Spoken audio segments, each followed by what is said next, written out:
Bienvenidos a la serie de podcast de formación del programa Aula para accionistas de CaixaBank. Hoy, que viene la inflación. ¿Qué hacemos? ¿Cómo invertimos? Bienvenidos a Formación Financiera Aula, la serie de podcast de formación del programa Aula para accionistas de CaixaBank, donde os mantendremos informados sobre los temas más actuales de finanzas e inversión. Soy Josep Lob, responsable del programa de formación para accionistas en CaixaBank. Comenzamos. Podcast Programa Aula. En general, cuando oímos que ha habido inflación, se nos disparan todas las alarmas, ya que lo asociamos a una situación negativa. Pero es un fenómeno que ocurre en casi todos los países y, de hecho, los bancos centrales siempre tratan de que en su país haya algo de inflación. Hoy nos adentramos a este término para ver la importancia de conocer bien el significado de inflación. Está con nosotros Enrique Castellanos, director del Instituto de Bolsas y Mercados Españoles, quien ya ha realizado diferentes webinars en el programa de formación Aula para accionistas de CaixaBank y que hoy nos ayudará a conocer este fenómeno de la economía. Bienvenido, Enrique, a este nuevo capítulo del podcast de formación financiera Aula. Muchas gracias, Josep. Un placer estar con vosotros nuevamente. Hemos invitado también a Antonio, accionista minorista de CaixaBank. Gracias por venir. Hola, Josep.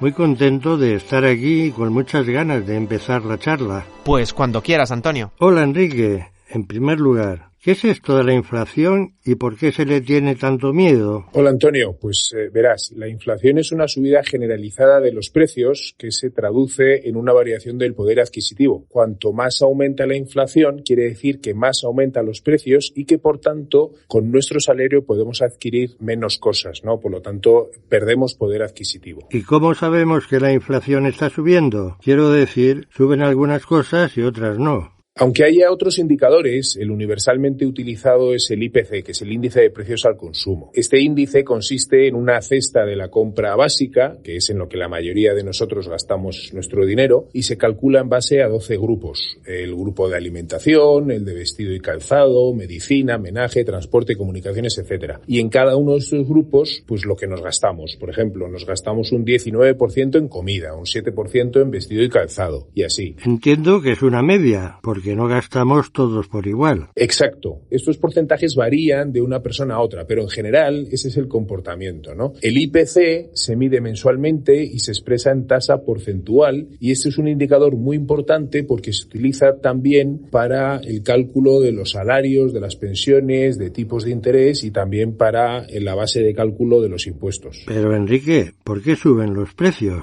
Pues verás, Antonio, normalmente cuando hay crecimiento económico es que hay actividad, y las empresas que funcionan bien pues pagan a sus empleados y a su vez estos se gastan su dinero en bienes y servicios de otras empresas que hace que también vayan bien. Como la gente tiene dinero, está dispuesta a pagar cada vez más por las cosas y aunque aumenten las producciones, la demanda de productos y servicios cada vez mayor hace que aumenten los precios. Esto parece bueno, ¿verdad? El problema es que se descontrole y suban los precios demasiado y se pierda poder adquisitivo. Para compensarlo, la mayoría de los salarios y también las pensiones están ligadas al IPC y entonces entramos en lo que se denomina una espiral viciosa inflacionista. Pues no suena muy bien. Queda un panorama algo peligroso. Bueno, en función de la evolución de los precios tenemos diferentes escenarios. En primer lugar, podemos hablar de inflación, que ya hemos definido anteriormente y que es el aumento generalizado y sostenido de los precios de bienes y servicios existentes en el mercado durante un periodo de tiempo, generalmente un año, que es como se mide. Pero puede ser un poco peor.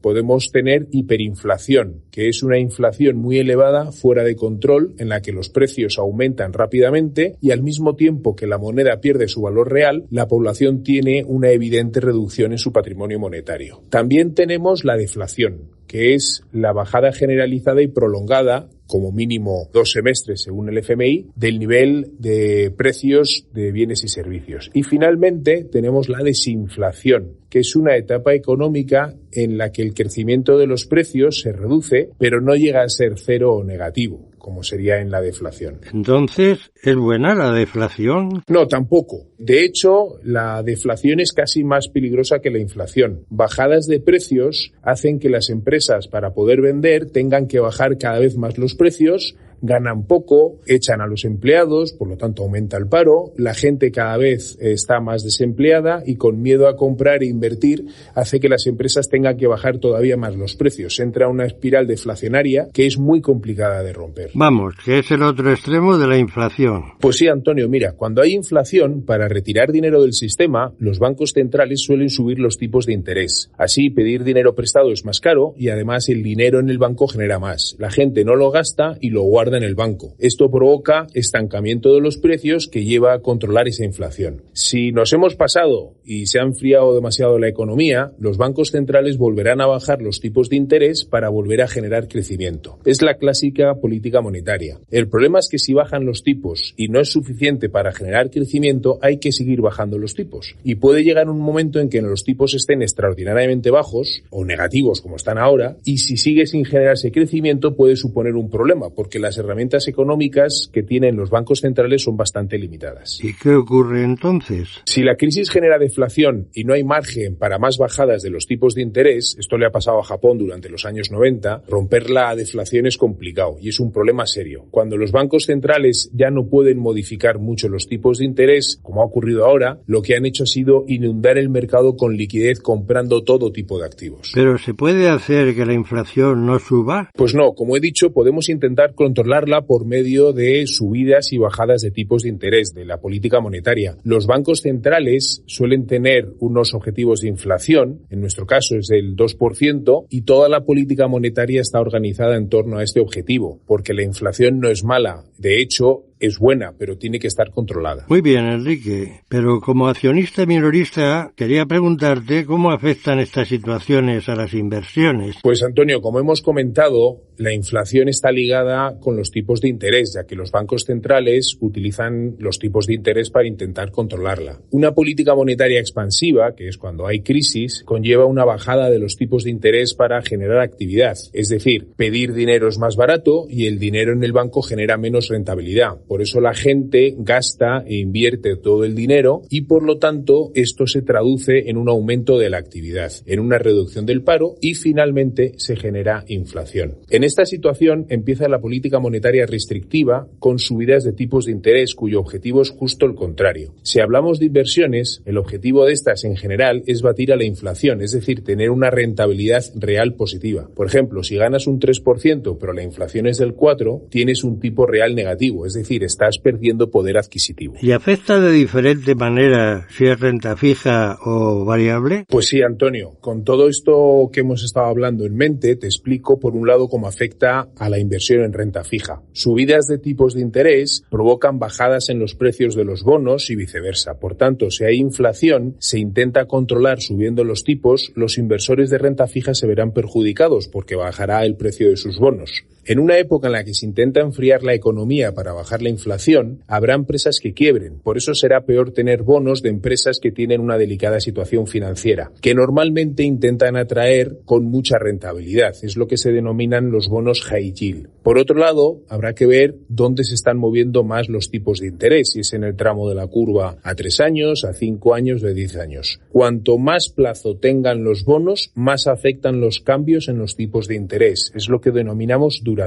Y cuando hay inflación, los inversores tradicionalmente intentan girar hacia bonos de alta calidad crediticia y corta duración. O sea, que lo ideal en renta fija en esta situación es invertir en empresas que sea difícil que quiebren y a plazo corto. ¿Y si contemplamos la renta variable? La renta variable en el largo plazo es una buena cobertura contra la inflación, ya que la rentabilidad es más elevada. Pero cuando hay que controlar la inflación, ese enfriamiento de la economía hace que caiga el precio de las acciones. Los inversores suelen irse a sectores más defensivos, que son sectores que aguantan mejor las épocas de crisis, como son el sector energéticas, el sector alimentación, aseguradores, y empresas que paguen un alto dividendo. Y que, por otro lado, si pagan alto dividendo, pues es porque la empresa va bien y genera unos buenos flujos de caja. Enrique, vuelvo a mirármelo como accionista. ¿Ante estas situaciones nos podemos proteger? Bueno, solo hasta cierto punto. Como inversores hemos comentado que habrá que reorganizar nuestra cartera, buscar bonos de más alta calidad crediticia, de baja duración, y en renta variable intentaremos utilizar valores más defensivos y que paguen alto dividendo. Los inversores profesionales o con más conocimientos también pueden utilizar derivados para proteger las carteras, pero en general lo que preocupa a los inversores profesionales no es la inflación, son los cambios en las expectativas de inflación. Lo que quieren es que no les pille desprevenidos. Claro, últimamente he escuchado que está subiendo la inflación en los Estados Unidos. ¿Hay que empezar a preocuparse? Pues mira, Antonio, el último dato de abril es del 4,2 y el de marzo fue 2,6%. Hay mucha gente que habla de un repunte de inflación nunca visto y la antesala de cosas muy malas, etcétera. Han corrido muchos ríos de tinta con un futuro apocalíptico, pero la realidad es que se ha movido entre 6 y 8 puntos básicos el bono a 10 años, que está ahora mismo al 1,68%, y 5 puntos básicos el bono a 30 años, es decir, que no es para tanto. Ya.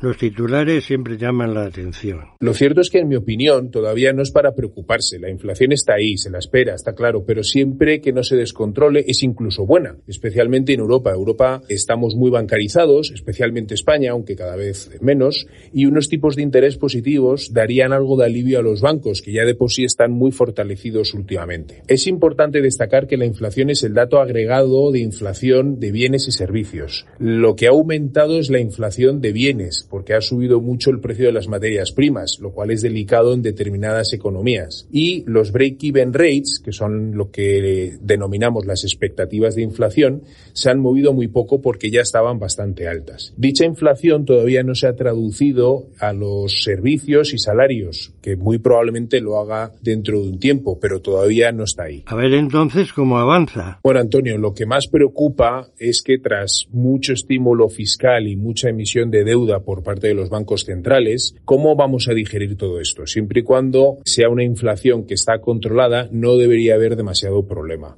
Todos los bancos centrales ya han dicho que van a ir por detrás y que no se van a adelantar, van a dejar que haya crecimiento e inflación y que son conscientes de lo que implica. Eso quiere decir que habrá subidas agresivas de tipos de interés, pero desde luego lo que sí que va a ocurrir es una reducción de la compra de activos por parte de los bancos centrales. En resumen, en el corto plazo no es preocupante. La inflación está subiendo gracias a la subida del precio de las materias primas y por lo tanto no es la más importante. La más peligrosa es la que está relacionada con servicios, sueldos y salarios, que es la que crea a su vez presiones inflacionistas. Tenemos capacidad de absorción de este tipo de inflación, pero no creo que cambien las políticas de los bancos centrales en el corto plazo. En el largo plazo, a partir de 12-18 meses, pues ya veremos qué sucede. Volviendo a las inversiones, Enrique, ¿cómo se gana dinero? ¿Dónde se debe invertir? Bueno, Antonio, este es un momento para profesionales. Yo por eso siempre aconsejo invertir a través de fondos de inversión, que son vehículos donde hay profesionales controlando las inversiones. Lo que sucede es que en función de la política de inversión que tengan estos fondos, se podrán hacer unas cosas u otras. En general, como hemos comentado,